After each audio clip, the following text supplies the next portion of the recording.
కాపులపై చంద్రబాబు కక్ష సాధింపులకు దిగారు. టీడీపీకి చెందిన కాపు ఎమ్మెల్యేలపై ఆంక్షలు విధించారు. స్వతంత్రంగా కాపు ఎమ్మెల్యేలు పాల్గొనడానికి వీల్లేదని హుకుం జారీ చేశారు.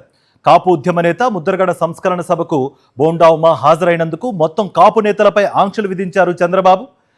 టీడీపీ ఓటమికి ముద్రగడ కాపు ఉద్యమమే కారణమనే బోండా వ్యాఖ్యలు చేయడం, మాజీ మంత్రి అంబటిని ఆలింగనం చేసుకోవడంతో చంద్రబాబు కండిషన్స్ పెట్టారు. ఏ కులానికి లేని ఆంక్షలు కాపులకేనా అంటూ టీడీపీ కాపు నేతలు అసహనం వ్యక్తం చేస్తున్నారు.